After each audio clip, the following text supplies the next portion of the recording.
Shock the system.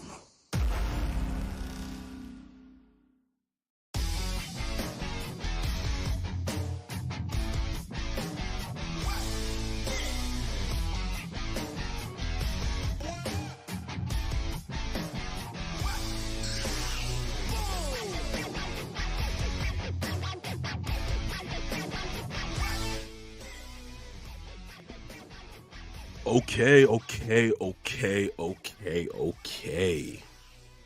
In the words of Outcast, all right. Ladies and gentlemen, boys and girls, children of all ages, welcome to the second half, and of course, episode 11 of the phenomenon known to all as Saturday afternoon's main event. Of course, if you do not know who I am, you dumb, stupid, blind, and plain irrelevant, I suggest you go to school, go into your library, get the biggest dictionary you can find, preferably Merriam-Webster, and look me up under the word phenomenal.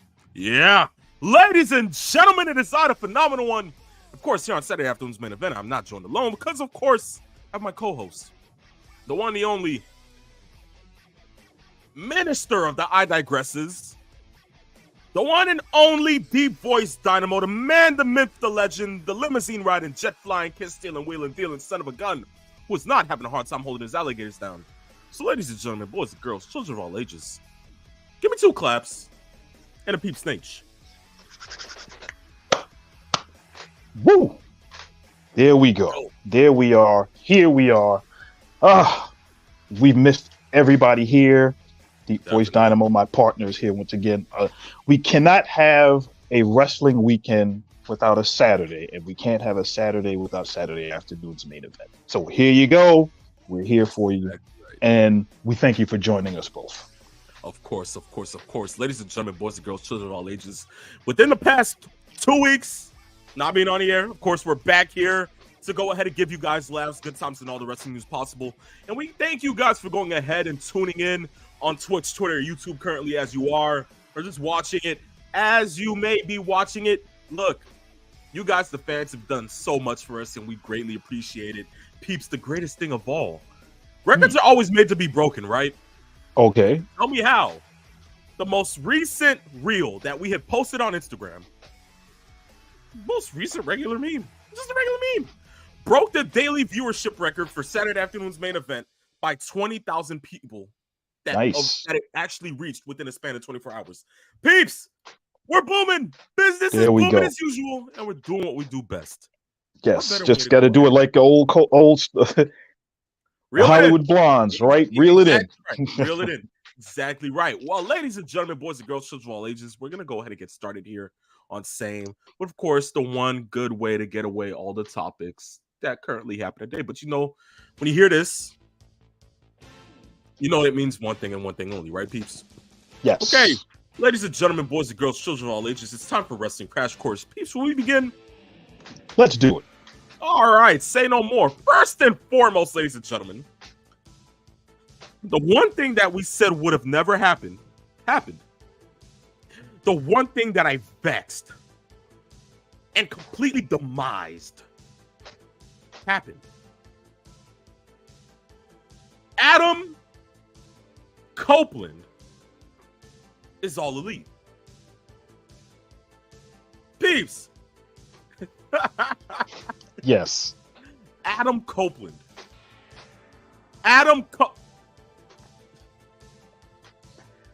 Peeps, if that's the case, look. I'm just gonna be fool with you. if that's the case, put a cowboy hat on me and call me Jerry the King Lawler, for God's sakes. You see, I mixed the two up. Why? Because, peeps, that's how insane it is. Yes. That is how crazy this is, okay? Edge, the individual that went through it all, you know, in this business, has been wrestling since the 90s, right? Multi-time world champion, tag team wrestler, innovator of the TLC match, a man who has simply done it all in this business, right? Correct. A man that has also suffered injuries that have left him out of competition for at least nearly a decade, I suppose, right? Just about, yes. Just about. Came back, still can put on good, amazing matches. And he left, of course, had his swan song in Toronto. We all thought it was the end. And surprisingly so, just on one regular AEW pay-per-view, which I have to say is the best show that they put on in the year, Wrestle Dream was just amazing. Yes, it was. You give your flowers, you give credit where credit's due, ladies and gentlemen. Of course, you guys know I'm a huge WWE fan. You guys would think that I would be biased, but no, you give credit where credit's due. AEW literally put on one of the greatest shows wrestling has seen this year.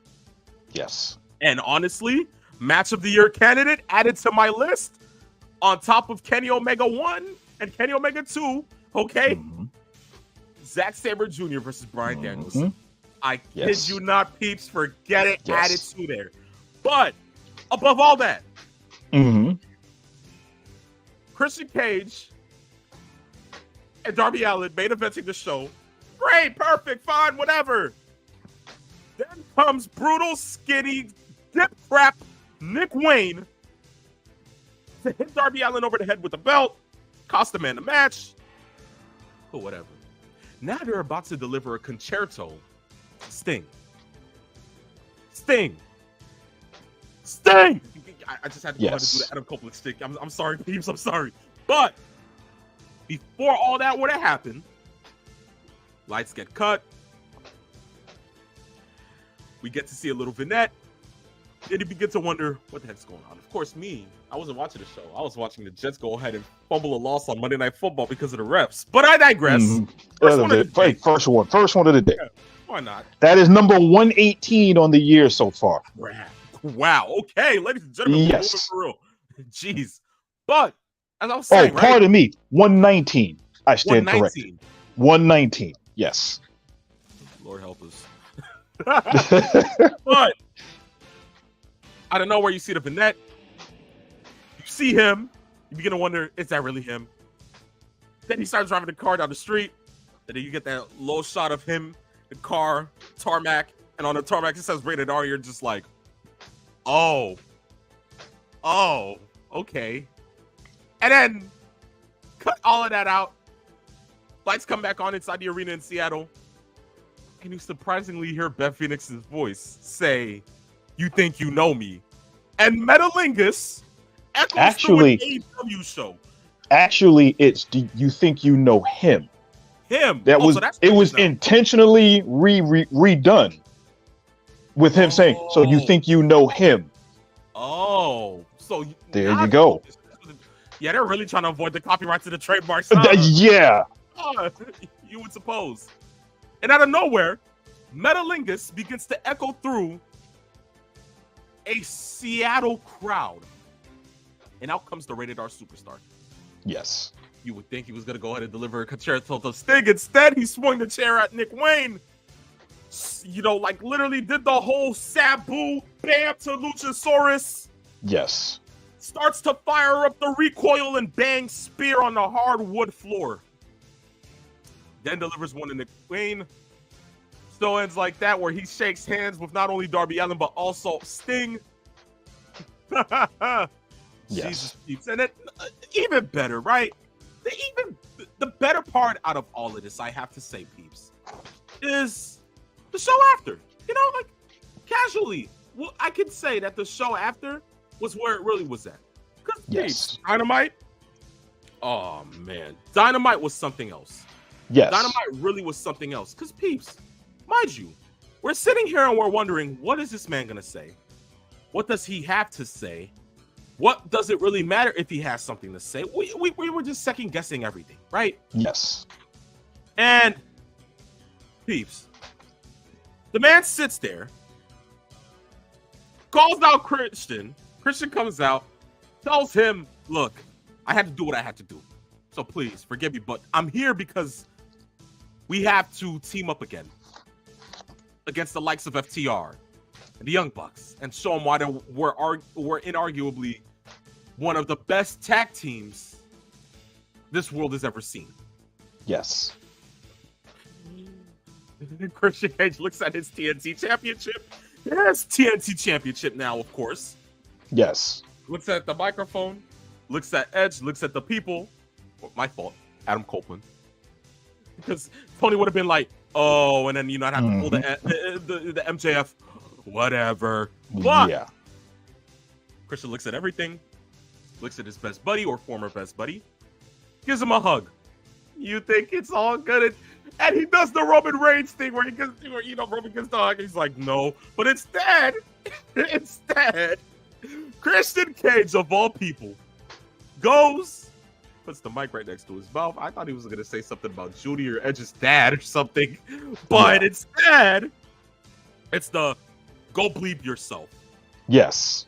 And Edge, feeling the warmth of the hug that he's getting from his best friend, opens up. I felt like it was a SpongeBob episode, peeps. I kid you not, where like SpongeBob finds out something, and it's like it does it does the shattered glass effect, and it's not so bloodshot. Like peeps, that was the way I saw Edge, because it was just like go bleep yourself, and Edge is just like, yes, and he's just standing there in the same form that he gave the hug, and Christian's just like puts the microphone down and just walks away. Peeps, who thinks of this stuff? Yes, it was perfectly done. And it was interesting in the fact that they had to do a 5-minute overrun because the brilliant AEW audio team botched had an issue with the segment of Adam Cole helping out, which is equally entertaining, helping out Roderick Strong. So there was almost no audio. The audio, I could hear it, but you had to really turn the TV up to hear it. Yep. But there was something going on with the audio. So they had to replay that whole segment again. And that's why we got the overrun of the Edge segment at the end. So instead of it ending at 10, it ended at about 10:06, maybe 10:07. Yeah. But for what it's worth, I loved it.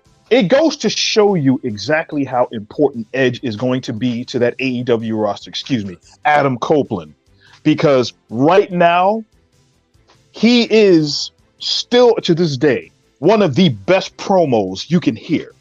Yes. The inflection in his voice, he knows when to pull it back. He knows when to put the inflection in. He also knows when. Yes.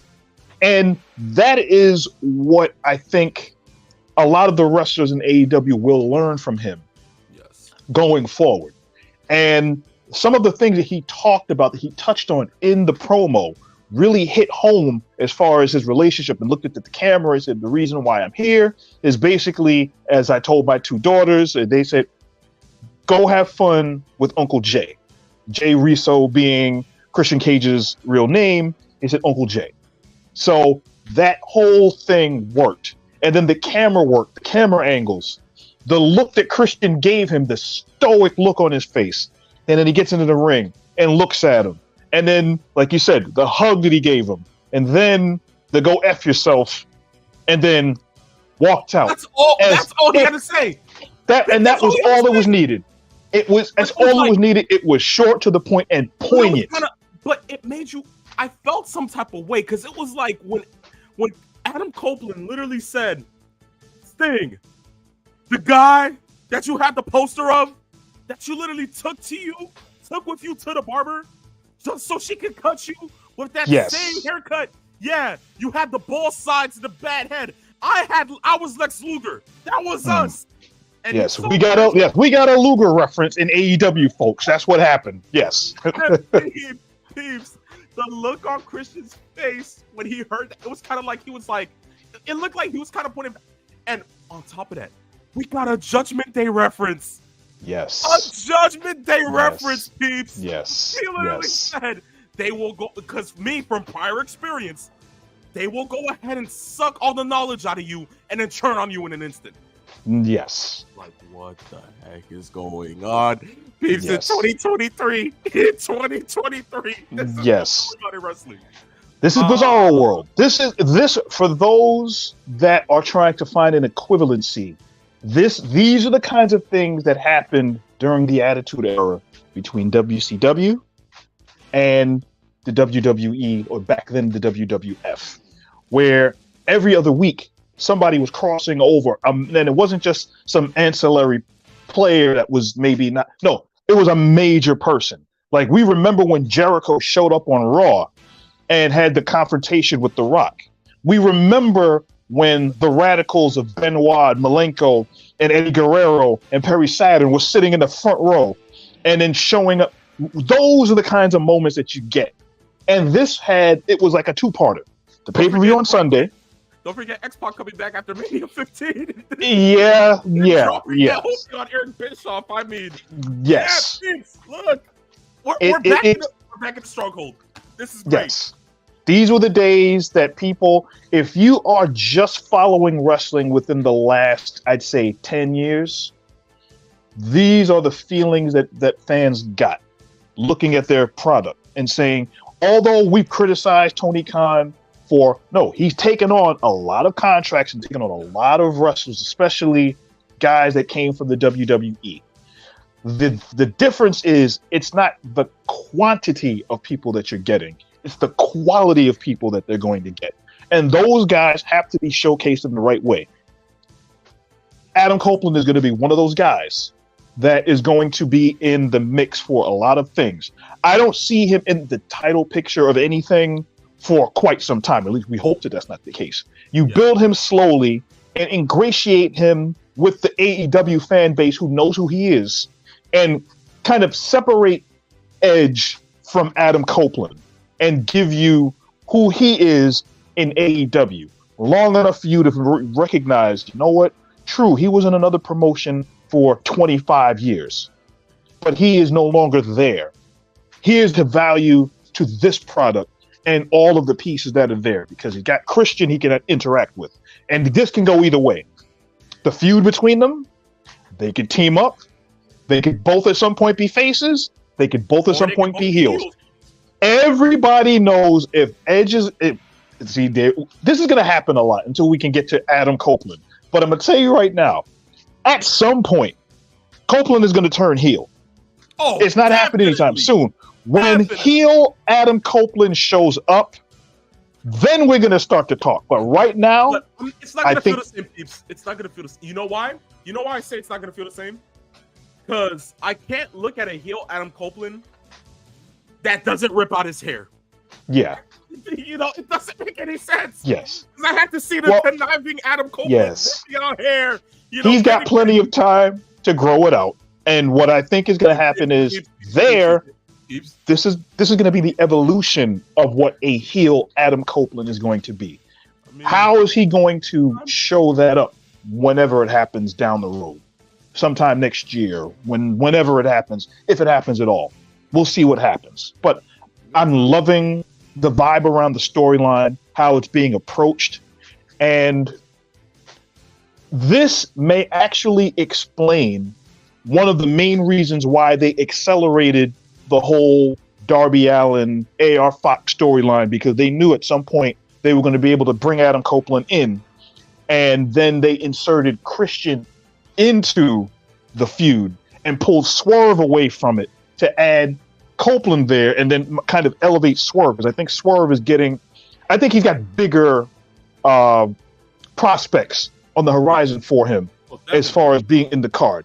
Swerve right now deserves to have a belt, but with Copeland involved in this, it can only elevate all parties involved. And I'm really enjoying this. Peeps, let's not say that, because if anything, Prince Nana won't need it. He's the most over person in the company right now, okay? I'm just being for, you know, yeah, exactly. You get the point. There you go.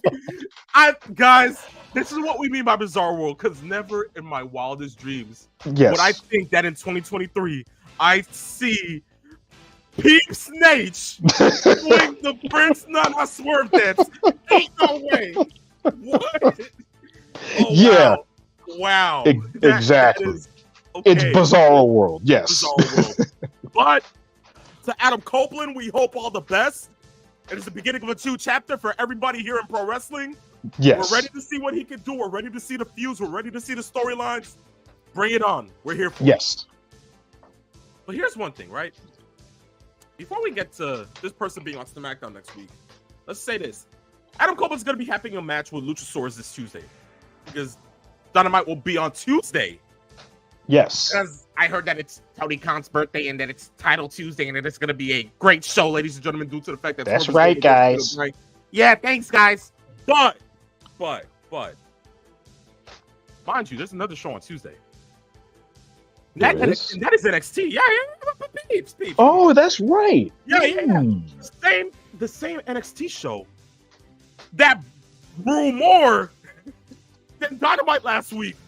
Mm. And they're going against them this week. So Tuesday Night Wars, one night only. Hmm. But here's the thing, guys. Here's the thing. So due to that, Shawn Michaels had to beat Thanos. He had to whip out his Infinity Gauntlet. And NXT is bringing out the Avengers. Because, peeps, here are the list of people that are supposed to be on NXT this coming Tuesday, right? So Carmelo Hayes, Braun Breaker having a match. In Carmelo Hayes' corner, 16-time world champion, soon to be WWE Hall of Famer John Cena. Wow.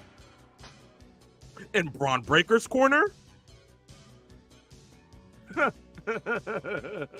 the advocate, or former advocate to the Beast Incarnate.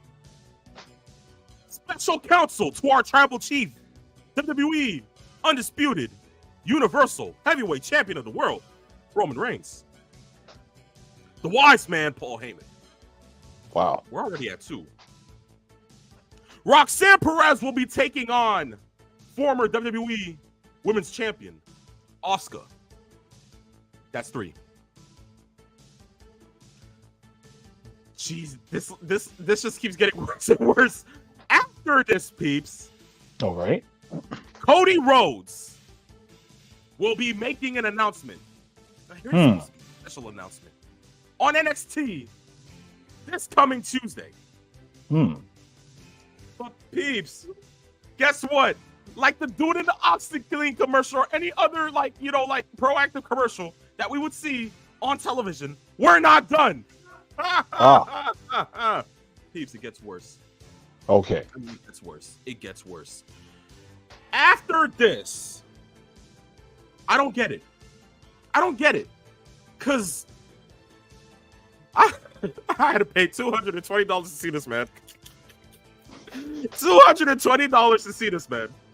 Okay. And you're telling me, you are telling me that NXT fans get to see him for free? Kill me now. Anywho, ladies and gentlemen, NXT's commercial was on last night during SmackDown.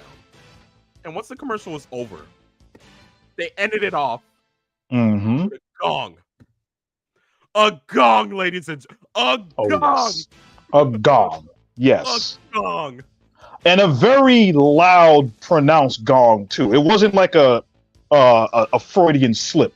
This wasn't somebody on the soundboard making a mistake. That was intentionally placed for everybody to hear.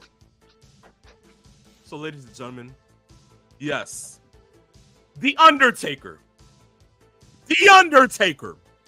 will be on NXT this Tuesday.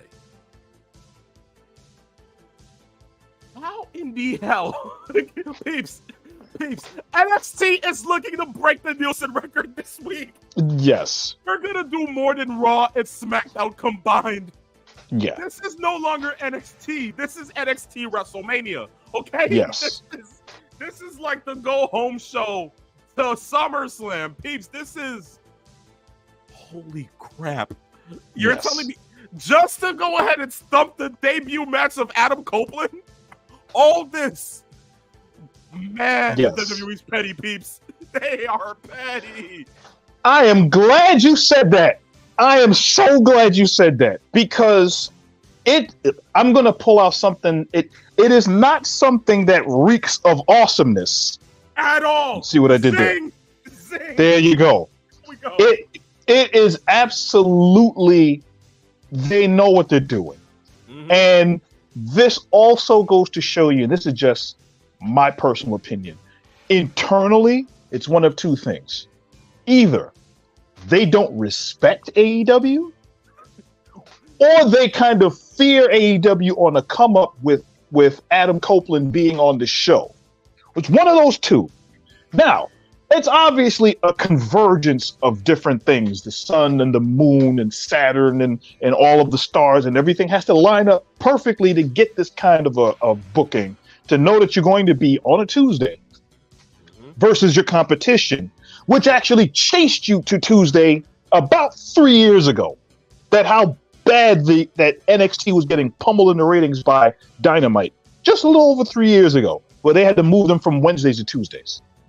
Now that NXT has gotten its footing, as we've talked about before over the last year or so, when we saw the transitioning from the unicorn vomit era to, as I said before, that another person talked about on another podcast a couple weeks ago, that NXT is the Muppet Baby version of the Attitude Era.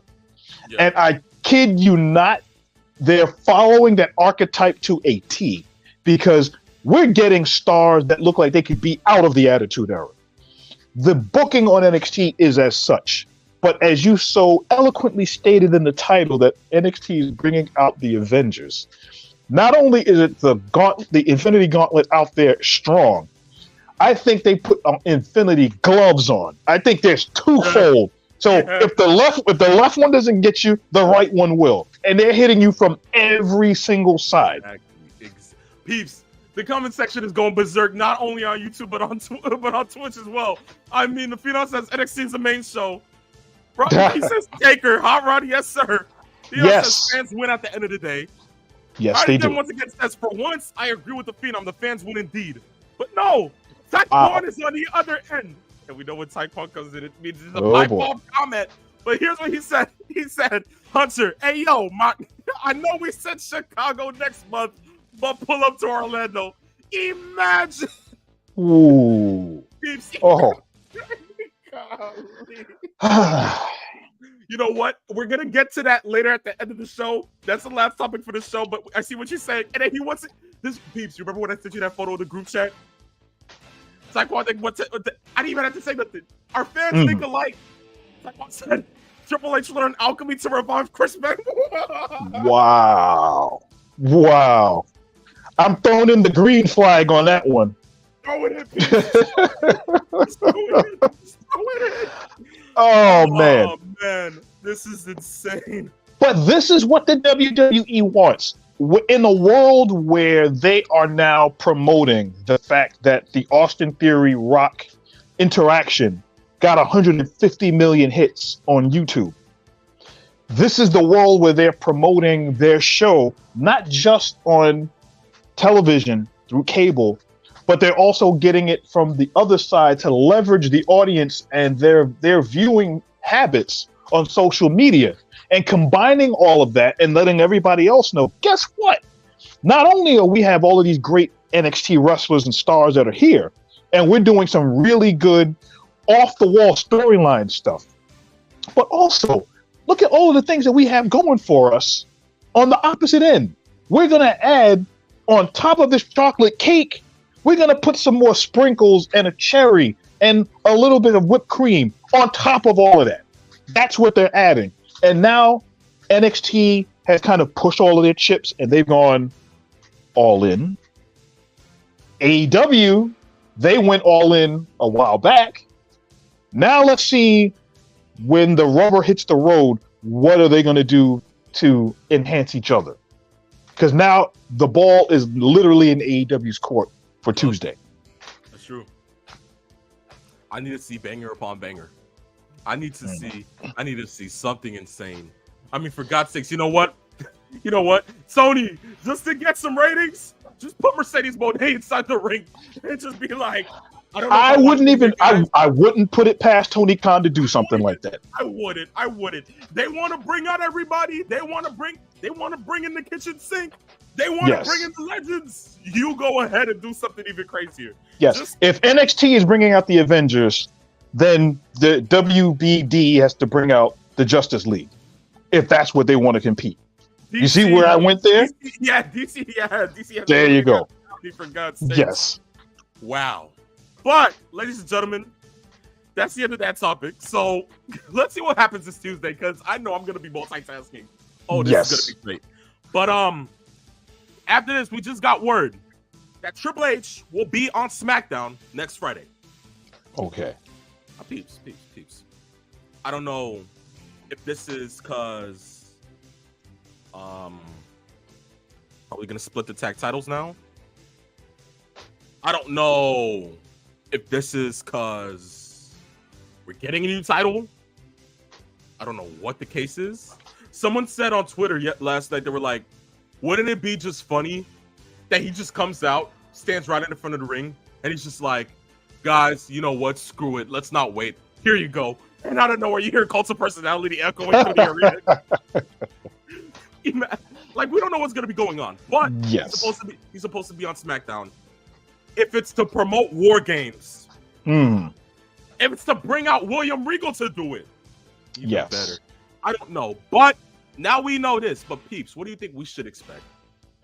What I think we're going to have with Triple H is he's gonna have another one of those rah interviews that he normally does, where he comes out, he talks about the product, he thanks the fans, he lets everybody know what's going on. Maybe he'll make a mention about what's happening with Elimination Chamber in Perth. Maybe he'll say something along those lines. I don't think it's to necessarily advance anything story related. So let's see what happens. I see the look on your face, so there must have been some kind of a comment. Taekwon doesn't stop. Oh boy. He said Triple H gonna say Owen Hart was an inside job. Oh boy. He then goes on to say, yeah, Triple H is gonna say, yeah, Slicker did it. So what? Wow.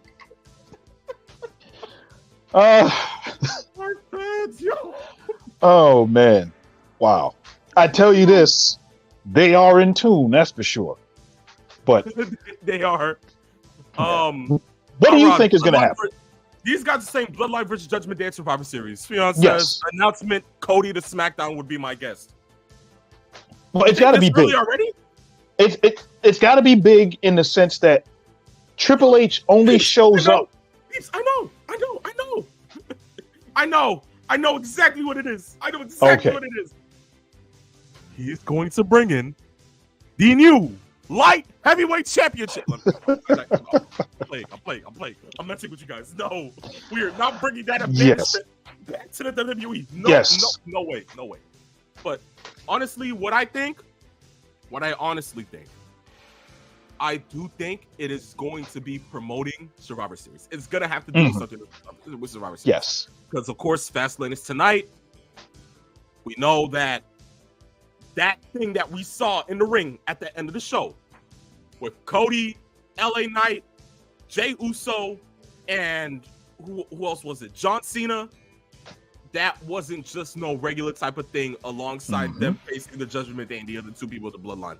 That wasn't something minimal. So I do think it's going to be big. Hot Rod, really? Yes.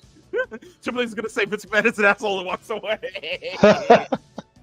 I don't think he needs a press conference to say that. Imagine he does the same thing that he did on Raw, where he's like, "Oh, Pops, like your services aren't needed anymore. I spoke to the board. They want you gone." He starts crying. And this is for real now. And they're just Triple H is like, He future endeavors his father-in-law on live television. Literally, he'll be like, Dad, just like you did to my wife. Yes. You're fired. just end it like that. Vince Station, kind of puts on the neck braces consolation. Yes. Lord. Oh, come on. These guys, Triple H, we're casting Brandy in a Sunny biopic because both can't try. Wow. Why are you guys like this? Yeah, we know that's tough. Wow. That's tough. That's wow. Yeah. Did you, bro? Taekwon, bro, I'm gonna have to just take this off because I can't. Like, we give him this much airtime because we appreciate him, peeps. Yes. But damn. See, this is the kind of stuff that we wouldn't be able to put on the air if this was a corporation. Yeah. Thank God we're not. Thank God we're not. Because I love the dark humor. Taekwon, Yes. You're one of the goats, man. You're one of the goats. No, Yes. seriously, goats. We gotta send you a care package of some sorts, man. Like, forget Yes. it. Like, wow. Yes. But that marks the end to Wrestling Crash Course. Ladies and gentlemen, when we come back from our break, we will go ahead and get into our questions and then the last topic of today's show. Of course, by the title of the show, you see that it says, "You stupid old man." So we'll just leave it at that. So, ladies and gentlemen, with that being said, stay tuned. Do not go anywhere. The second half of Saturday afternoon's main event is coming up next.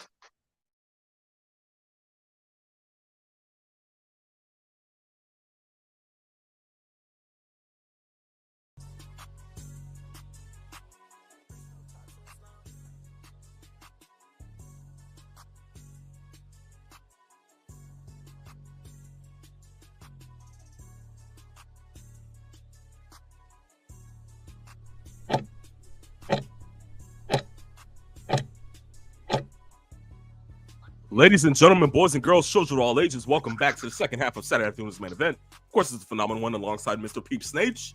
We will go ahead and get into our questions right now. Of course, ladies and gentlemen, boys and girls, children of all ages, you know, the only way to send in the question is only one way, one name only. Go ahead and DM us on Instagram at Saturday afternoons _main event. And listen, the minute you DM us the question, it will be featured on the next episode of the show, and I guarantee you that. So without further ado, let's go ahead and get right into the first question. And it comes from Master Sean 007. God love you, man. We appreciate you. He says, "Greetings, gentlemen. You guys might have talked about this in the past. The amount of wrestling pay-per-views is too much. There should be up to 4 major shows per company per year. That way, storylines don't feel rushed. Agree or disagree? And should Tessa Blanchard be given another chance in a major wrestling promotion, or did she burn all her bridges?" Peeps, let me just answer the last question first and foremost. I know what you're going to say, and you know what I'm going to say, so I'll just speak for you. The answer, in the words of Brian Danielson, no, no, no. Just no. Just look. Yes, you never say never in wrestling. Yes, there's always ways to come back. But locker room cancer type, isn't really a draw outside. Isn't like a homemade, like already organic, 10 times greater star. She isn't on the level of Charlotte Flair, Bianca Belair, Becky Lynch, which means she's gonna have to be in developmental. Although she doesn't think that. The talent is there. Yes, it's there. Daughter of the great Tully Blanchard, of course it's there. It's there. I'm not knocking it. But the person behind, like, you know, on the dark side of the ring. See what I did there? The person behind the character, behind the wrestler itself.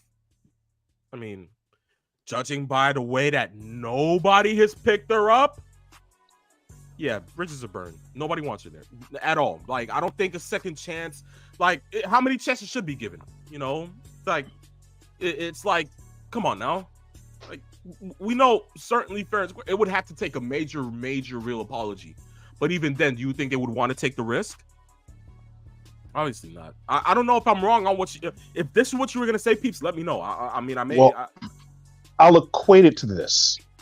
There is somebody else that we may talk about later on in the show, who maybe not to this extent, has gotten more than enough chances after burning a lot of bridges and potentially could do something to resurrect themselves, or at least to be able to put themselves in a position to help another company.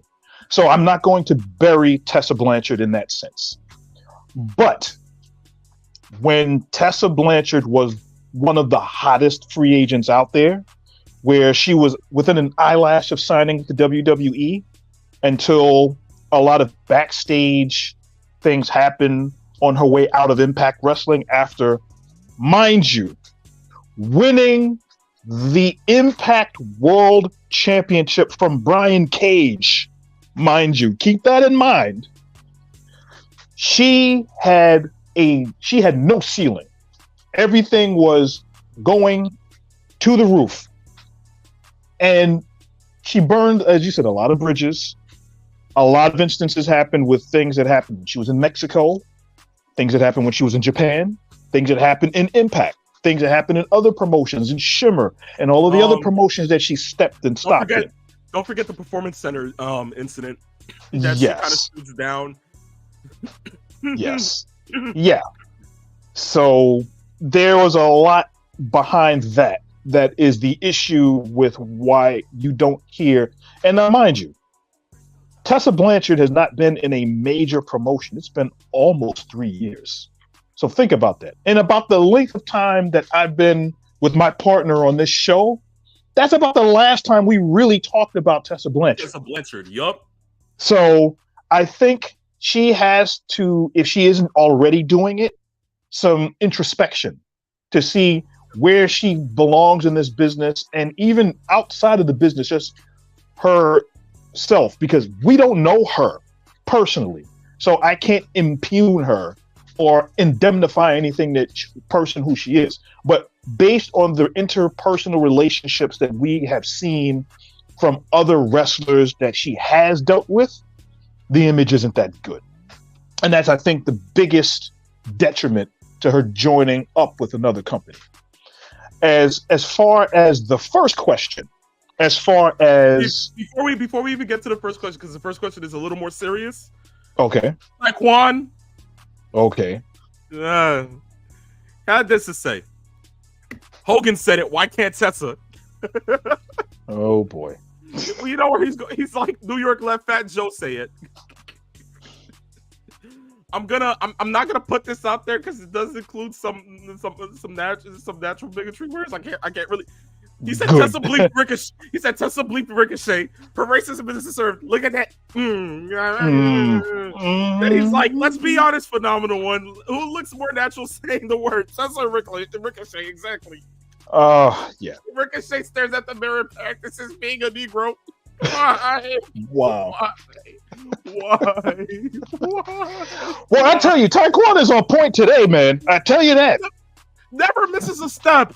We're gone for 13 days. Somehow he comes back swinging for the fences. Yes. Have mercy, bro. Look, that's yeah. You deserve your care package. I'm gonna keep it a $150 with you. You deserve your care package. But aside from that, peeps, you can go ahead and answer the first question that was talked about. So, Okay. For me, like, I know that you're gonna go ahead and agree with me when I say this. I agree. It should be limited to several pay-per-views. Although, when it comes to certain places, they want to do 12. Not kidding. But I wouldn't say per company because some of them actually do matter. Some of them are needed. Although, if we were to stick to like the major 5 for who, like the WWE, would be fine. If we add 7 to it, cool too. I don't mind it. Like 7 pay-per-views. Is that bad? Nah, I wouldn't say so. Like 7 to 8. Okay, cool. It's not 12. That's just me. Peeps, what do you think? Well, okay. We'll go by company. We know that Ring of Honor, they don't do pay-per-views every month or every other month. They do one every 3 months, which makes sense. So if you're going every 3 months, that's 4 pay-per-views in a year. That works. If you're looking at Impact what they did initially, they used to have a pay-per-view every month years ago. But then they also realized that after they started to do that war with the WWE, and then they moved Impact onto Monday nights, and then they started to see that their audience decreased and the business was not as strong, they decreased the number of those pay-per-views, and they turned a lot of those pay-per-views into TV specials that they were doing, as they would book an episode of Impact and the auspices of what would have been a pay-per-view. And really, outside of Slammiversary, Bound for Glory, those are the two main pay-per-views for Impact. So that's two. And then they have a couple of others that they do that are there, that are kind of like in between pay-per-views. They could stop there. AEW, their main pay-per-views have always been, since their inception, Double or Nothing, Revolution, Full Gear, All In, All Out. Well, they started doing All In just this year. Of course, we know how that started up as well. And of course, the newer one is Forbidden Door. I don't know if Wrestle Dream is going to be a permanent pay-per-view for them, but what the modeling is that they're thinking of doing a pay-per-view every month, because they're thinking of taking the pay-per-view model and putting it on Max, because Warner Brothers Discovery owns the TV rights as far as getting that going, even though AEW would like to get that together and get a longer-term contract, longer-term deal, and Tony Khan would like a bigger revenue stream for AEW. So why not? That's the thought process. Yeah. Here's the problem. If you're not open to maybe making sure that the product and the storylines, one, make sense, but two, does not burn out the product, where you're hot-shotting storylines just for the sake of having another pay-per-view, and you don't have the foresight or the focus to streamline everything, you're going to fall into problems. And then those pay-per-views don't mean anything. The WWE, they are in a different situation in the fact that they can do a pay-per-view every month, because they've been doing a pay-per-view literally every month. And in some instances, they'll run two pay-per-views in 1 month. But they've been doing it now for over 30 years. They've been doing that mostly because of WCW.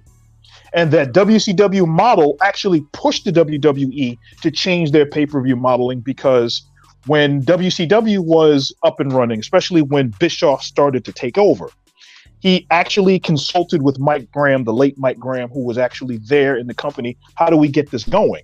And he reduced the Clash of Champions broadcasts, took those off of TV and turned those into pay-per-views, which then gave them extra revenue and extra money from the gates and merchandising. And then they turned that into more shows for people to buy. WWE in turn said, oh, they're doing 5 pay-per-views. We need to do 6. WCW said, we need to do 7. It turned into Name That Tune, where they're one up in each other. I can do the pay-per-view in 7 months. I can do that in 8 months. I can do that in 9 months. It's madness. And it's expensive. So that's part of the problem. Definitely right. Definitely right. You're not even wrong on that, peeps. So, honestly, I guess it just all depends on the company. Because one can do it, the other one can't afford to, Yes. If they're going to streamline it and actually put it on Max, maybe so, but can you actually keep up? Because sometimes the product, sometimes you actually get afraid of what they can do with the product. Although, when we saw All Out and we saw Wrestle Dream, we saw greatness in the both. But yes. it only depends on how you do it. Honestly, so it only depends on how you do it. But I would disagree. This is the first time I actually would say I disagree with Mr. Shaw 007. Because he's always been spot on. But I just have to say, I think limiting it to 4 would only make the building to some storylines kind of lack in some senses, because then it would be drawn on. And of course, the attention span to a lot of people in this world now is limited, especially when it comes to pro wrestling fans. So, yes.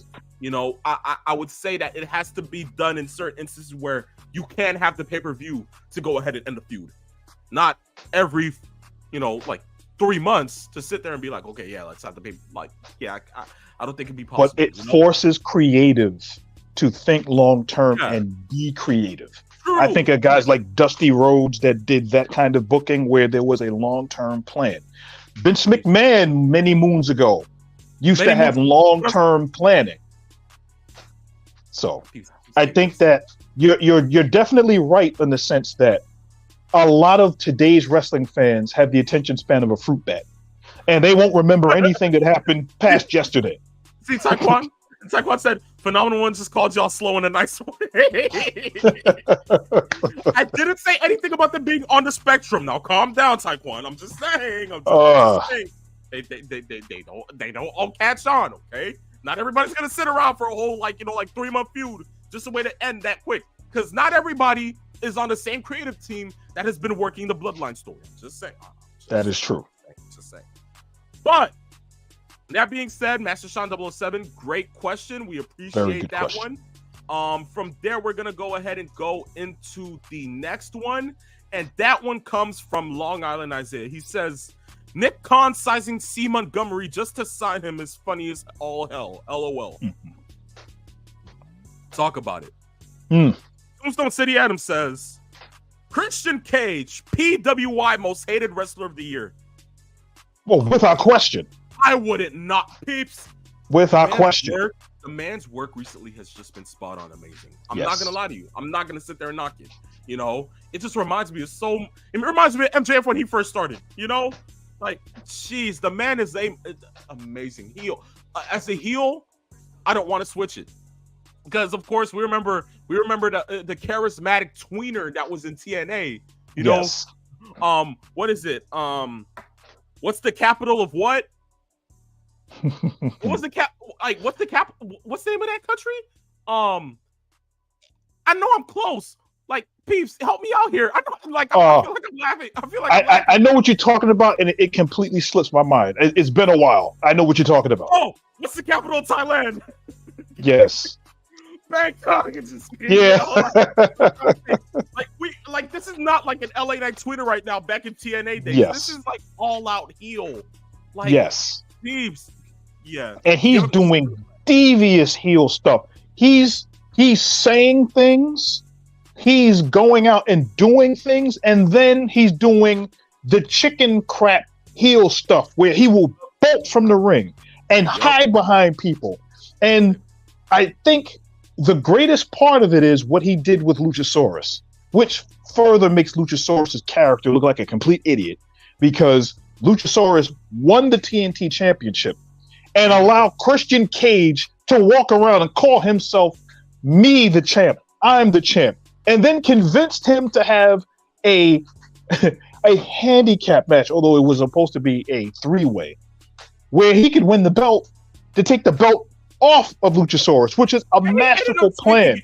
He ended up actually taking it off of, like, yes. And then had Luchasaurus parade with him around on him. Here, raise my hand. Oh, put me on your shoulders, big guy. Oh, you did the right thing. Those are the kinds of things those are the heel tactics that people need to learn if you're going to be a true heel. That's heel 101 right there. You're not wrong on that. It's like one says, Yes. I love Christian. I wish my dad was. Bro. Wow. Bro. I wouldn't go that far. Yeah. But I understand what he means in context of Christian. Because Christian seems to be coming after everybody's dead parents. No, he said in every promo. It's gonna be my dad flatlining, bro. Wow. Bro. You sure he's not writing for Christian right now? Oh boy. I don't even think I would even knock it if he is. Wasn't I speaking to you the other day when Edge actually made his debut, and I was just like, peeps, I'm just gonna wait for Christian to just be like, you know what, Adam, we haven't seen each other in a long time. You know what, Judy would be proud, but she's dead. And you don't know your dad either. Like, peeps, this is the type of stuff that I'm really waiting for. And I know it's going to happen. It's going to happen soon. I just can't wait, because when it does, I'm going to go straight on to Saturday Afternoon's Main Event on Twitter, and I'm going to go on Instagram. I'm going to be like, I told y'all so. Yes. Yo, AW, creative writing. There you go. I'll take the Young Bucks out. Listen, I got a dog too. If CM Punk can let his dog go ahead and completely bite on Kenny Omega, I want to go ahead and let my dog go ahead and maul the hell out of them. Let me do what I got. I'm going to give you a Brian Pillman. That's right, Booker Man. Booker Man. Straight out to Kevin Sullivan like it didn't matter. Like, forget exactly. it. Oh, man. Wow. Taekwon. Edge not knowing his father makes him blacker than Ricochet. Wow. Who, bro? Wow. Who raised you, man? Wow. Wow, okay. But, ladies and gentlemen, that marks the end of our questions. We appreciate each and every single one. Yes. As you guys always know, if you guys want to go ahead and send in a question, you only got to do one thing and one thing only. DM us on Instagram at Saturday Afternoons _main event on IG. Send in a question, it will be featured on the next episode of the show. Of course, I see a couple of you guys going ahead and following us here on Instagram currently right now. We are already at the 375 followers mark. Appreciate you guys. You guys are amazing. Just 25 more till we hit 400. Let's get it done, guys. Let's get it done. Yes. But with that being said, let's go ahead and get into our final topic today. It's titled, It's Happening. Peeps, can I go ahead and just, spit a promo real quick? If it's okay with you. It's okay with you. Go right on ahead. Thank you very much. Thank you very much. Okay. I'm gonna need props here. So is it okay if I go ahead and grab a pop real quick? Go right on ahead. Go right on ahead. Thank you, Peeps. Thank you. So kind. Peeps, There you thanks, go. ladies and gentlemen. There you go. There you go. There we go. Okay, no problem. Great. Just amazing. Sensational. Okay. Yes. Peeps, you ready? I'm ready. Matter of fact, going ahead. All right. Isn't this the prettiest thing you've ever seen in your entire life? It was almost a year ago. It was a year ago. It was over a year ago. I held this belt high in the air after I fought for it for the first time in Dayton, Ohio against Samoa Joe. And I proclaimed this right here, the most important belt in North America. Right now in my hands, as of this day, 6/18/05, this becomes the most important belt in the world. This belt, in the hands of any other man, is just a belt. In my hands, it becomes power. Just like that microphone in the hands of any of the boys in the back is just a microphone. You put it in the hands of a dangerous man like me, and it becomes a pipe bomb. These words that I speak, spoken by anybody else but me, are simply words strung together in lucid forms into sentences. When I say I mean what I mean, I say they become anthems. You see, if I can be afforded a little bit of time to tell you all here a little bit of a story, it's a parable of sorts. There was once an old man walking home from work, and he's walking in the snow and he stumbled upon a snake frozen in the grass. He took that snake and he brought it home. Took care of it. He thawed it out and he nursed it back to health. And as soon as that snake was well enough, it bit the old man. And as that old man laid there dying, he asked the snake, why? I took care of you. I loved you. I saved your life. And that snake looked that man right into the eyes and said, you stupid old man. I'm a snake. The greatest thing the devil ever did was make you people believe that he didn't exist. And you're looking at him right now. I am the devil himself, and all of you stupid, mindless people fell for it. You all believed in the same make-believe superhero that the legendary Ricky the Dragon Steamboat saw some year ago today. No, you see, you don't know anything. You followed me hook, line, and sinker. All of you did, and I'm not mad at you. I just feel sorry for you. This belongs to me. Everything you see here belongs to me, and I did what I had to do to get my hands on this, and now I'm the greatest pro wrestler walking the earth today. This is my stage. This is my theater. You are my puppets, and I pulled those marionette strings, and I used your emotions, and I toyed with them. You see, because honestly, I get off on it. I hate each and every single one of you with 1,000, and I will not stop. I will not stop until I prove once and for all that I'm better than you, that I'm better than Low Key, that I'm better than AJ Styles, that I'm better than Samoa Joe. Ladies and gentlemen, the champ is here. You don't have to love it, but you better learn to accept it, because I'm taking this with me, and there isn't a single person in the locker room that can stop me. Peeps, I think you know who said that, right? Charles Montgomery, eh? Hey, Peeps, you're not that bad. There you go. You are not bad. You know that? You are not Yeah. bad. Yeah. Somehow I heard the greatest thing the devil ever did was make people believe he didn't exist on SmackDown last night. Isn't that kind of odd? Yeah. I noticed that also. Okay, guys, listen. Aside from all of my good promo sources, which I have to say, peeps, thank you for the round of applause. I greatly There appreciate you go. it. There you go. I put hard work into that. I really put hard work into that, but I appreciate it, man. But yeah. So for the past 3 days, I've been following this thing on Twitter, and there's word that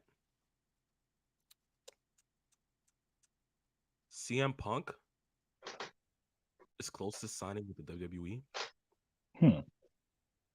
Reported by Dave Meltzer. Of course, I don't listen to crap Meltzer says, but somehow this sounds kind of true due to the fact that I've been hearing a lot of CM Punk stuff since Monday.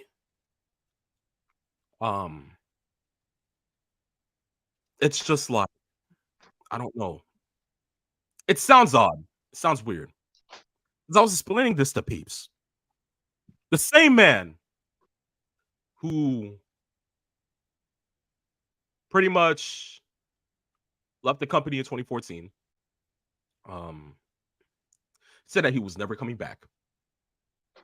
Vowed that he was never going to come back. Appeared on WWE TV as affiliates of Fox on WWE's Backstage, only because he said that he was talked to by Fox, not by WWE. So there's that as well. Leaves that, goes to AEW. His first promo back says, guys, I apologize, but you have to understand, I was never going to be mentally and physically healthy in the same place that got me sick in the first place. He then went on to say in that promo, August 2005, I left professional wrestling. August 2021, I'm back. Completely disorienting himself and just saying that WWE was never nothing. Completely saying, okay, yeah, like I left pro wrestling. That was what I went to was not pro wrestling, which of course, yes, is sports entertainment, but of course, you're an affiliate of professional wrestling. But still, you was just like, yeah, I left, and I never turned back.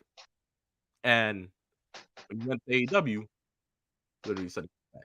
Of course, we know everything that's been going on in the past couple of months. We know about All In. We know about the Jungle situation. We know about Tony Khan fearing for his life, saying, this was the first time I've ever feared for my life at a wrestling show. Meaning, he is no longer with us. Thanks, guys. Yes. So, we know about that.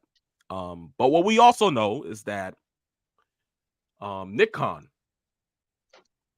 was asked after the sale with Endeavor, literally right in Wall Street, by a reporter who asked, now that Endeavor is now fully over the scope of controlling WWE and as well UFC, would you ever see, with the Dom being in the new company, it's not the McMahon's taking over, do you see CM Punk being back? Nick Khan exactly said, look, we love Phil, we really idolize everything that he did with the WWE. We really appreciated everything that he tried to do with the UFC. And it's funny that he said tried, knowing that the man is 0-2 and he got pounded by Mickey Gall. But I digress. We don't get into that, Second one of the day, I believe we're already at 120. Yes, we are now at 120. Wow. Okay. But he said that, yeah, we appreciate everything that he tried to do in the UFC, and we really wish him all the best. So that's really just like saying, yeah, we don't want you. Screw you. You're good. In the nicest way, right? Or so we think. Ladies and gentlemen, Survivor Series is in Chicago. And for the past couple of weeks now, Seth Rollins has been on Raw saying certain things like, "Oh, my 100% makes me the best in the world." Mm. This past Monday night, Michael Cole was in the ring, and Michael Cole had said to Seth during an interview, "Oh, I called you many different sorts of names, nicknames over the course of your historic career here with the WWE. I've called you the architect. I've called you the messiah of some sorts. I've also called you the master of puppets." And I said to myself, master of puppets, manipulator. Hmm. I've never heard him being called those. This is odd. I've never really heard that. Wait, Mhm. master of puppets. And then peeps, of course, you know, woke up the next morning, thought about it. And I remember I talked to you about it because, he literally spent a good, almost I think, close to an hour on the phone about this. Yes. And I said, damn, yeah, watched back the promo. And I sat there and I said to myself, oh, this is what we're doing here. Yes. Now, knowing that, and knowing that Meltzer put this whole thing out, and seeing that it kind of fits the same mold that they did with Cody, where here and there you heard different hints out of certain mouths of superstars. One that you might have even missed, Paul Heyman, last night. Coming out, guys, my name is not Boo. My name is Paul Heyman. And instead of saying that he is the special counsel, the wise man to Roman Reigns, he just said that he was the man who has been widely regarded as the guy to discover the next big thing Mm-hmm. in this industry. And I see him right in the middle of that ring. CM. Mm-hmm. CM. Are you kidding, peeps? I didn't miss that one because I had to replay it and say to myself, did Paul really Paul said? And he's corresponding, finding the next CM Punk was a Paul Heyman. Ah! Peeps, Mm-hmm. I began to lose my crap in a sense because I was just like, so it's happening. Peeps, there is no doubt in my mind now. Okay? That is happening. We remember when he was at Raw in Illinois, at that same exact arena that's going to hold Survivor Series. And we heard that he was there backstage to at least rekindle something that was lost with certain people in the back. One being The Miz. Another one being Triple H. And the only reason that he left was because Vince ordered him to leave.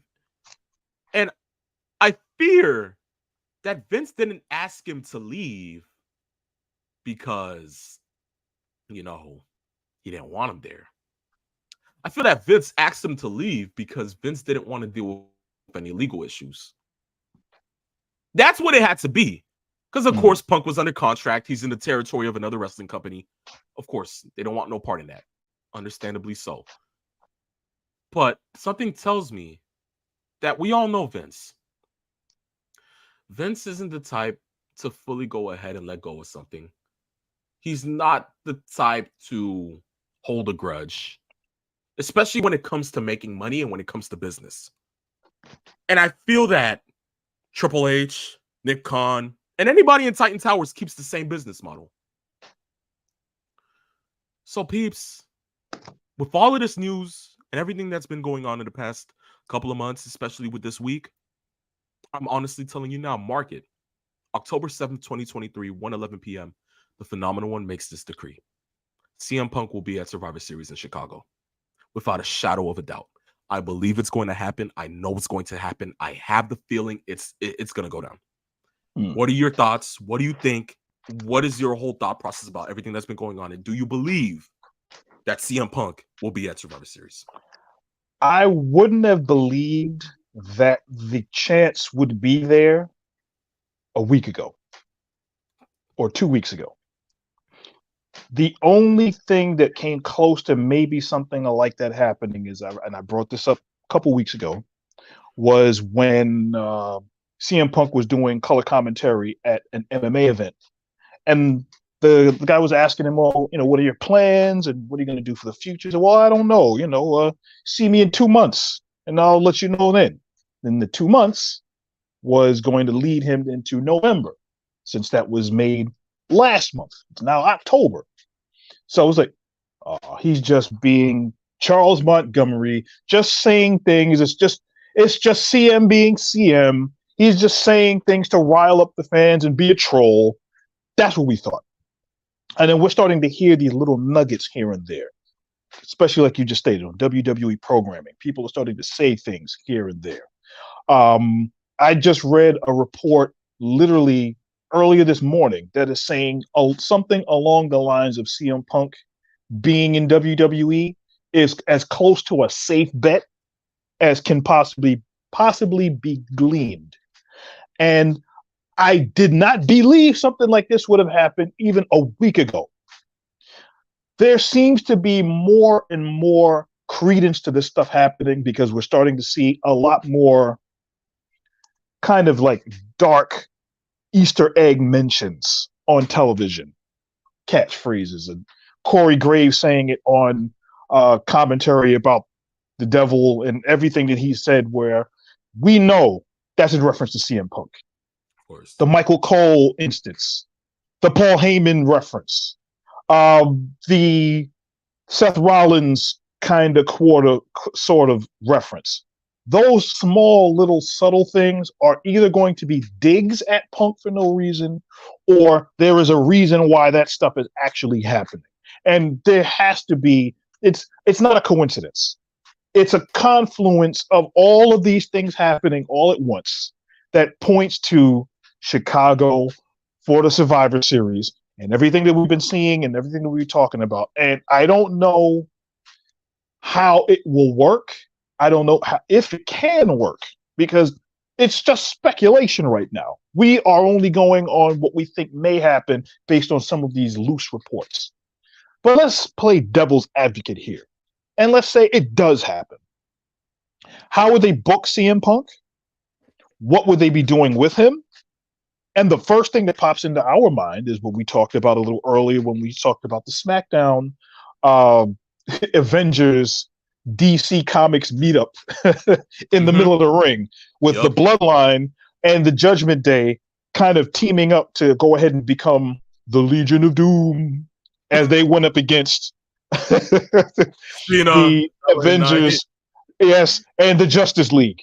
So what we're seeing right now is the best way that I can say this, if this is done right, this could actually be the storyline that the Invasion angle wasn't, as far as treating it as such, where we have two super factions, one originating on Raw, one originating on SmackDown. We know the Bloodline storyline has been in a holding pattern while Roman Reigns has taken time off to rest, recover, and do those things before he comes back. We know that Jimmy Uso is now solo, trying to kind of implement his own tribal chief way. He thinks he's Roman Reigns while Roman Reigns is gone. And we know that main event Jey Uso is on Raw. So you have those dynamics. And then the interpersonal relationships between all of the people that the Bloodline have screwed over the last couple of years. That's coming to a head on SmackDown and on Raw. And what's the perfect thing that they can do to bring that up?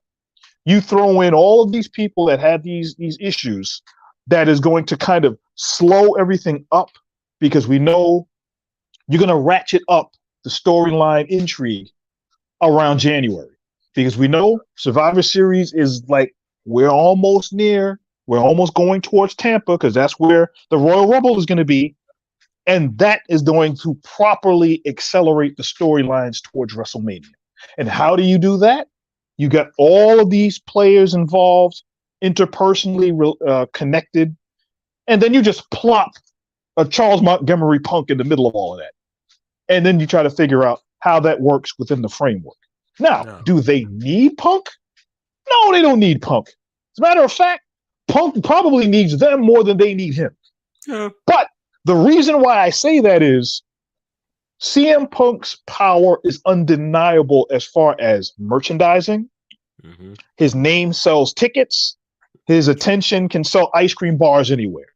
Yeah, that's true. So if you want to do that, and then you pluck him into potentially the hottest storyline out there, and then you kind of figure out how he's going to work within the framework of everybody else, and then hope that he is not as acerbic in the locker room that he's been in the past, can get over that, and then the company can make money. That's where we're at right now. Will it work? If it happens, and as my uncle used to say, if is a big word for two letters, it could potentially work. Will it work? If they're all on the same page, it will. But that's a huge jump from, say, 2 weeks ago when we just thought it was just hearsay and conjecture. This is starting to look more and more like the breadcrumbs leading to where the mouse was eating everything else. And that's the thing. So the thought process that I gave peeps, right? I said, all right, look, with the way that Paul implemented that, right? And we know how the whole storyline goes now with those men kind of like in the ring, knowing what's going to happen tomorrow, and knowing how that kind of like ties in where Jay, Cody facing the Judgment Day for the tag titles. John Cena, LA Knight, Bloodline. Those men all in together. What Paul Heyman said last night and what caught my attention, I sit there and I'm like, okay, Punk is going to be at Survivor Series, and here's why. And this is how I see the story going. You have LA Knight, John Cena, Jey Uso, Cody Rhodes trying to go up against Solo Sikoa, Jimmy Uso, JD McDonough, Dominic Mysterio, Finn Balor, and Damian Priest. That's 6 on 4. So now you need 2 people to go ahead and fill that void on the other end. I saw this tweet literally this morning where they were like, oh yeah, you know, John Cena might actually have to go ahead and start phoning friends. And they did the same thing when The Rock went ahead and showed up in Denver, right? They said, and you know, Fightful reported that.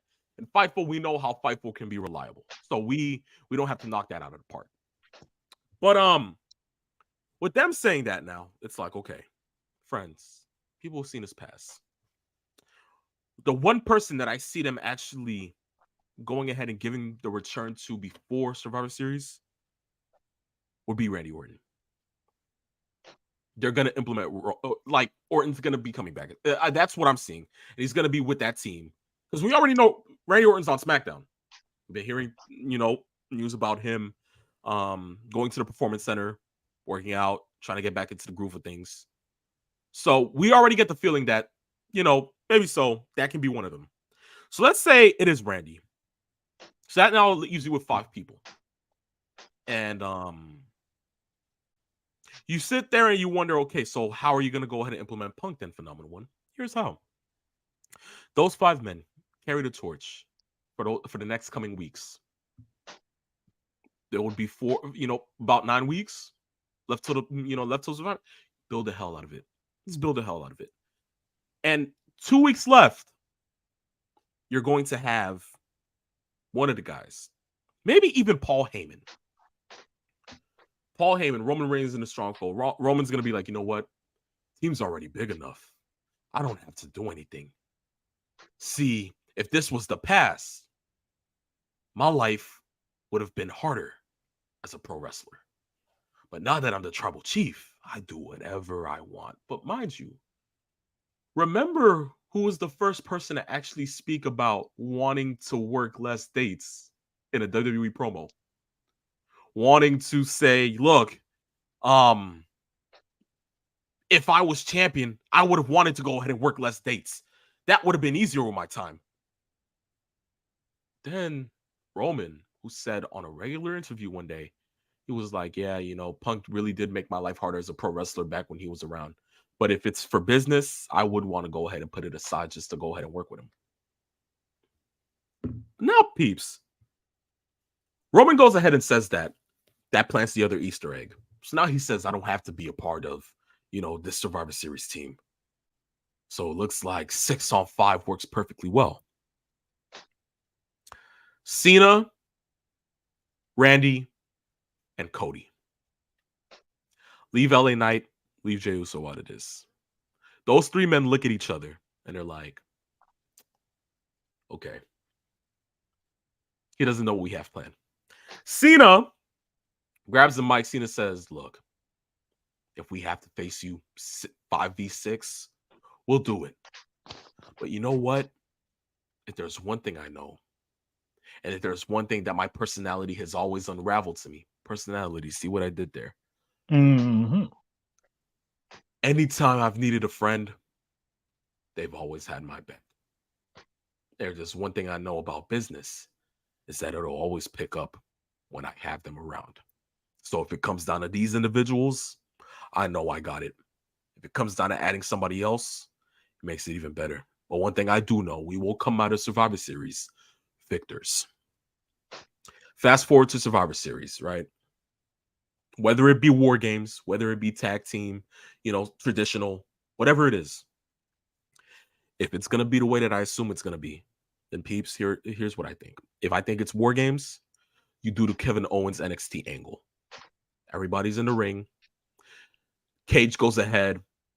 The light goes ahead and goes on the cage. Spotlight is there. You're wondering, okay, nobody's in the cage. What the hell are we going to do? Like, who's the sixth man? You're waiting around. Out of nowhere, Cult of Personality echoes out through the Allstate Arena. Paul Heyman, the biggest lick of disdain on his face. Roman Reigns, shocked as ever. John Cena, you can actually see his face. See what I did Yes. there? LA Knight, probably just standing around. Yeah. Yeah. Just casually. And then Yes. Cody Rhodes, biggest ugly grin on his face. Yes. And you just build it off of that. If it's going to be traditional, Survivor Series 5-on-5, all the guys come out, okay, yeah, whatever. Then in comes Cena's team. Out comes out LA Knight. Out comes Jey Uso, Cody Rhodes, Randy Orton, and John Cena last. John Cena comes out, looks at Stu. He doesn't tell Stu, let's go to work. He's just like, takes the mic out of his back pocket. He's like, you know what? Nah, the spotlight on me is not worth it. I've done this entrance too many times, Stu. No need to worry about me. I don't need the spotlight this time. But one thing I will say, you remember how I said I always needed somebody to have my back? I got him. So yes, this match won't be 5v6. It's going to be 6v6. We found our other partner. Orton, Cody, of course, they already know what he's talking about and they're ready. Everybody's just like, what the heck? Still with the same reactions and everything. You hear the TV static and out comes CM Punk. Open up to the Chicago crowd. Stu focuses the camera on Punk himself, and the rest is history. You want to build it off with peeps? We already know that the wild card issue is already not a thing anymore. Screw it. To hell with it. So if it comes down to Royal Rumble, or if it comes down to Elimination Chamber at Perth, however it goes, Punk is going to have a match. Punk is going to have a match solidified for himself at WrestleMania. What I think it's going to be, Seth Rollins, Punk, Night 1, main event.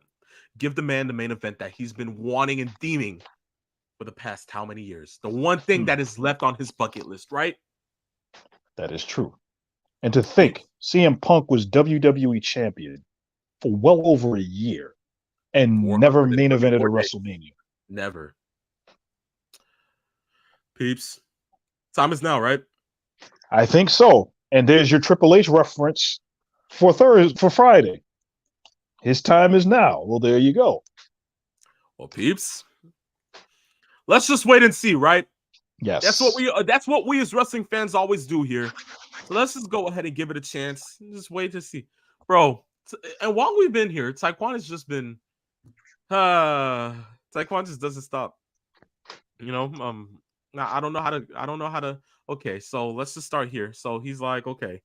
So I guess he was referring to Big Goldie over here, and he was like, yes, the most powerful belt was owned by Joe Jackson. Wow. Wow. I'm going to be sipping a lot of iced tea during these. Then he says, Peeps is the old man spoiler alert. Oh, man. Then he said, Phenomenal One is slowly morphing into Denzel Washington with his delivery. There you go. I'll take it. Wow. Denzel. Wow. Well, there you go. Peeps, I'm flattered. I'm flattered. Wow. Okay. He's setting you up to knock you down. That's what's good. Next one, cool. not PG. Can't do it. When Luigi Primo comes out with a Chicago deep dish next month instead of Punk. Wow. Peeps, can you imagine? That would be funny. Boy, that would be the ultimate troll move to bring Luigi Promo out there spinning pizza pies on his hand as he's walking down. The Chicago fans would probably cheer a little bit and then boo vociferously. Yeah, forget it. He then says Nick Khan said, "Don't be mad. UPS is hiring." Wow. Call back to Kurt Angle, to Sami Zayn and Kevin Owens. Oh Lord. I want to see Punk call Ricochet. Yeah. Punk versus Ricochet is about to go hard on main event. Wow. I hate you. He then says, if pretend Ricochet is common, it's gonna be Chicago versus Chicago feud. I mean, he does look like wow. If Ricochet's a superhero, he's Black Vulcan. That is on Super Friend. Wow. Bro, why? Why? Ricochet looks like he sells backpacks to white moms at Target. What is your wow? Apparently, Ricochet must have pissed in Taekwon's cornflakes or something. You know something? I feel like Taekwon is actually Logan Paul because you can't hate on this man this much, bro. Hold on. Wow. That's not PG. Wow. Punk is gonna call Roman a poppy head on TV and dip. If didn't stop George Bush. If didn't stop the Holocaust. Bro, wow. What is your issue today? Roman still won't work with Ricochet, not because of beef, but it's because he's Ricochet. That's Logan Paul, bro. This has to be Logan Paul. You know something? That actually sounds like something that he would say in a promo. That sounds like something he would say. Honestly, have they ever done 6-on-6 war games? A 6-on-6 war games outside of Missy Hyde's bedroom to be exact. Wow. What? Wow. Well, I'll say this. If they ever do a 6-on-6 war games, that would mean that you are probably only going to have like 3 other matches on the card. Yeah. Because that's a lot of wrestlers in one match. And the attention to that match, war games by issue of how it's booked, is no less than 30 minutes and can be up to an hour. Yeah. So if that's what's going to be the case, they're going to have to go ahead and streamline the rest of the card and try to make the other matches feel almost as important, but we know it's not going to feel important at all. They might put a title match here or there, but that's about it. Maybe a couple of wrestlers from NXT. That is why I believe it's 6-on-6, just Survivor Series tag team. You know, like that's what I think it's gonna be. He says Taekwon says y'all wouldn't have Seth on Team Babyface. Honestly, no, because Seth still feels like a tweener to me at some points. Although yes, he looks like he is showing weaknesses due to the Shinsuke feud. It's like he's just still a tweener.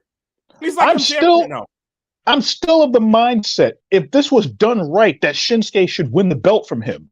Because as a lot of people don't really realize, the WWE is actually trying to get a working relationship going with New Japan.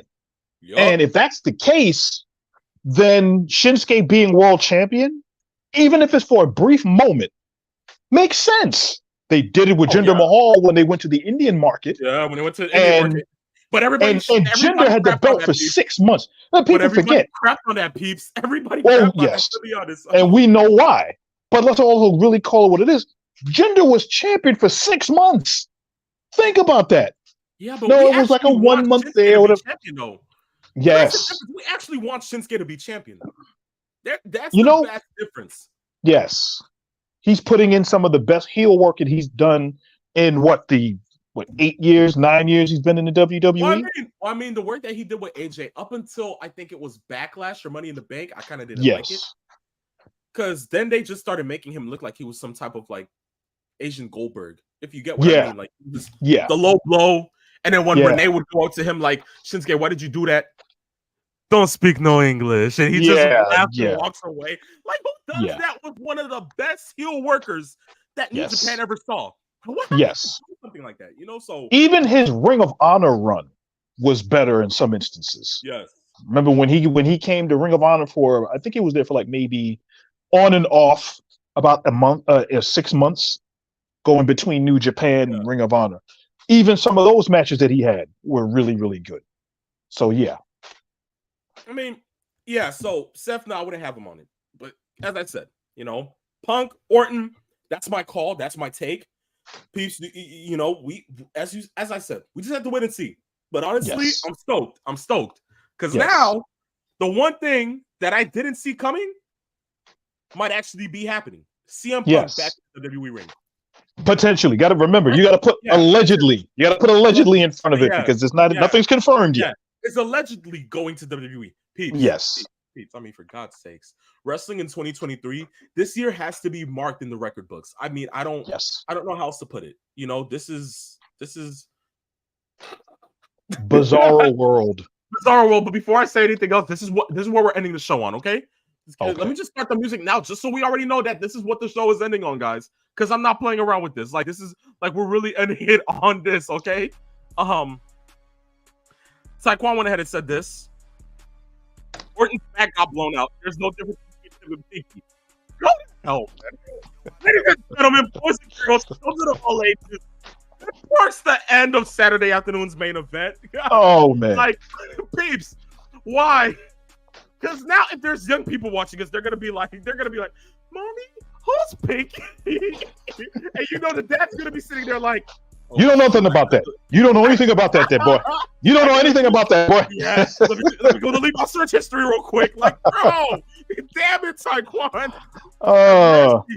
But, ladies and gentlemen, boys and girls, children of all ages, that marks the end of Saturday afternoon's main event. We're happy and glad that you guys joined us here today to go ahead and, you know, listen to us giving you laughs, good times, and all the wrestling news possible. We hope, in the words of Skip Bayless, just know we gave you everything we had. But ladies and gentlemen, boys and girls, children of all ages, we appreciate you. We'll be here for episode 12 next week. Of course, guys, look, we didn't go ahead and get to Fastlane tonight because, listen, this Punk news, it had to be talked about. I wasn't gonna wait no other week. All right. But and in all reality, out of 2 matches, out of 5 matches, I think only 2 matches warrant the victory meaning something, because everything else is just storyline related. So I think the story is more important than the winning and the losing in those matches. But if I'm gonna go ahead and put out predictions, peeps, I'm only gonna say this: LA Knight, Cena, W. Okay. Jay, Cody, loss. That's what I'm saying. Yeah, that's how I'm putting it. I know you probably agree with me to that. So so those are the 2 matches I'm gonna be sitting there talking about as much. Yeah. Nothing else really shocks me. Other than the other match, which I'll go ahead and say it, Nakamura takes the belt. I need him to take the belt. Peeps, if he doesn't take the belt tonight, I'm pissed. I'm rioting. I'm going straight to Indianapolis and I'm trying to get to Mike Tyson. Yeah. I understand. Right. But, ladies and gentlemen, boys and girls, children of all ages, we hope that you enjoyed Fastlane tonight. We will go ahead and see you guys next week, Saturday, to go ahead and get into everything else that might happen in the next week. So stay tuned. If there's anything that you guys want to go ahead and say, you already know. Follow us on Instagram, @SaturdayAfternoons_main event. You want to send us a question, DM us. You want to go ahead and look at the news that we got, you can do that as well. You want to look at the memes and, like jive with your friends about it as well, do it as well, guys. But in every way, shape, and form, we appreciate you guys. We thank you guys. And on this episode of Saturday Afternoon's Main Event, I, the Phenomenal One. And I, the Peeps Nate, where we came, we saw. And in the words of the wise man, Paul Heyman, we conquered. We conquered, ladies and gentlemen. See you next week for episode 12. It is the Phenomenal One. It is Peeps Nate signing off. Peace, love, farewell.